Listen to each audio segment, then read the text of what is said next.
2002 86 ഭരണഘടനാ ഭേദഗതി വഴിയാണ് ഇന്ത്യയിൽ വിദ്യാഭ്യാസം മൗലികാവകാശമാക്കുന്നത്. എന്നാൽ 86 ഭരണഘടനാ ഭേദഗതി ഭരണഘടനയുടെ ഏതെല്ലാം ഭാഗങ്ങളിൽ മാറ്റം വരുത്തിയിട്ടുണ്ടെന്ന് നിങ്ങൾക്കറിയാമോ? Fundamental rights, fundamental duties, directive principle, ഈ 3 പ്രധാനപ്പെട്ട ഭാഗങ്ങളിലും മാറ്റം കൊണ്ടുവന്ന ഒന്നാണ് 86 ഭരണഘടനാ ഭേദഗതി. ആർട്ടിക്കിൾ 21A ഒരു പുതിയ ഫണ്ടമെന്റൽ റൈറ്റ് കൂട്ടിച്ചേർക്കുന്നു. അതുവഴി 6 മുതൽ 14 വയസ്സ് വരെ പ്രായത്തിലുള്ള കുട്ടികൾക്ക് വിദ്യാഭ്യാസം മൗലികാവകാശമാക്കി മാറ്റുന്നു. ആർട്ടിക്കിൾ 51K നമ്മളുടെ 11ാമത്തെ ഫണ്ടമെന്റൽ ഡ്യൂട്ടി ഈ ഭേദഗതി വഴി കൂട്ടിച്ചേർക്കുന്നു.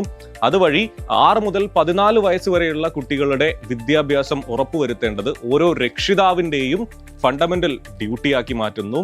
ആർട്ടിക്കിൾ 45 നിർദ്ദേശക തത്വം, ഡയറക്റ്റീവ് പ്രിൻസിപ്പിൾ, അതിൽ വിദ്യാഭ്യാസവുമായി ബന്ധപ്പെട്ട ആ നിർദ്ദേശക തത്വത്തിന്റെ സബ്ജക്ട് മാറ്റർ, അതിന്റെ ഉള്ളടക്കം എന്ത് ചെയ്യുന്നു? മാറ്റം വരുത്തുന്നു. ഇങ്ങനെ 3 പ്രധാനപ്പെട്ട മാറ്റങ്ങളാണ് ഈ ഒരൊറ്റ ഭരണഘടനാ ഭേദഗതി നമ്മുടെ ഭരണഘടനയിൽ കൊണ്ടുവന്നിട്ടുള്ളത്. അങ്ങനെയെങ്കിൽ നിങ്ങളോടൊരു ചോദ്യം, ഏത് വർഷമാണ് right to education act Indian parliament പാസ്സാക്കുന്നത്? താഴെ കമന്റ് ചെയ്യൂ.